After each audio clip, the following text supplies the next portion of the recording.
को गिरफ्तार किया गया है हथौड़े से हत्या के लिए। क्या कुछ घटनाक्रम रहा सर, और क्या कुछ कार्रवाई पुलिस द्वारा इस मामले में की गई?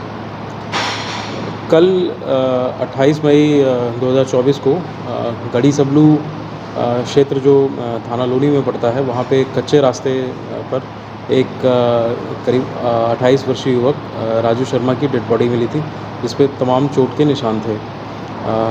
इसके पश्चात पुलिस द्वारा सबका पंचायतनामा वगैरह भर के जो अग्रिम विधिक कार्रवाई प्रारंभ की गई, सबकी शिनाख्त इत्यादि के उपरांत। तो जो घटना का अनावरण होने के पश्चात जो तथ्य प्रकाश में आए हैं, वो घटनाक्रम इस प्रकार से रहा है कि 27 और 28 की रात्रि में जो मृतक है राजू शर्मा अपने एक दोस्त संदीप के साथ रात्रि में एक साथ कहीं से ये आ रहे थे। तो इनके घर के पास का ही रहने वाला एक व्यक्ति रोहित शर्मा, जो कि अपनी पत्नी को किसी बात को लेकर के अपनी पत्नी के साथ मारपीट कर रहा था। तो इसकी पत्नी द्वारा इन दोनों युवकों से सहायता मांगी गई। सहायता मांगने पर इन दोनों युवकों ने इस रोहित को रोका और इसको धक्का इत्यादि दिया, जिससे कि वो जो महिला थी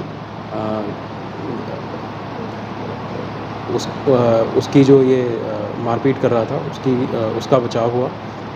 इसी बात से क्षुब्ध होकर कुछ देर पश्चात जब संदीप अपने घर चला गया, तो जो मृतक है राजू, वो पैदल अपने घर की तरफ कच्चे रास्ते से जा रहा था, और जो घटनाक्रम बताया है उसी बात से क्षुब्ध होकर ये रोहित शर्मा इसने हथौड़े से राजू शर्मा की मार करके हत्या कर दी, और हत्या करने के बाद शव को वहीं रोड के किनारे ही ठिकाने लगा दिया था। और 28 तारीख को पुलिस को जब ये सूचना प्राप्त हुई थी, तो उसके बाद से ही ये सारी जो वैधानिक कार्रवाई है वो प्रारंभ की गई थी। सर, किस तरीके से पुलिस आरोपी तक पहुंची, किस तरीके से इसकी गिरफ्तार की? देखिए, इस घटना में एक बहुत इम्पॉर्टेंट क्लू हमारे पास ये आया था। एक हमारे पास एक कॉल रिकॉर्डिंग मिली थी, जो ये मृतक है राजू, इसके फ़ोन से जो इसका दूसरा साथी था संदीप, अपने एक महिला मित्र से बात कर रहा था। घटना के कुछ देर के पूर्व जो है, इन्होंने एक साथ बैठ के शराब इत्यादि का सेवन किया था। तो संदीप ने जब ये मृतक के फ़ोन से बात कर रहा था, तो बात करने के दौरान ही इनका अलग अलग रास्ते पे जाने को लेकर के जब मतभेद हुआ, तो इसने उसका फ़ोन उसको दे दिया था, परंतु वो फ़ोन कटा नहीं था।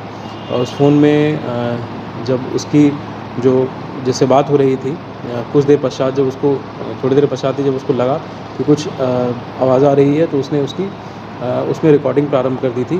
वो रिकॉर्डिंग काफ़ी देर तक ऑन रही है। हत्या करने के पश्चात जो ये अभियुक्त है, वो उस फ़ोन को अपने साथ ले गया, और उस फ़ोन में जो भी उसने कहा, उससे बहुत चीज़ें स्पष्ट हो गई कि उसने इसकी हत्या कैसे की और क्यों इसकी हत्या की। और हत्या करने के बाद इसने जो है वो मोबाइल को भी छिपाने का पूरा प्रयास किया, और छिपाया भी, और वो सारी चीज़ें उस कॉल रिकॉर्डिंग में आ गई थी। तो ये एक हमारे पास बहुत इम्पोर्टेंट क्लू रहा, जिससे कि इस पूरी घटना का अनावरण संभव होता है।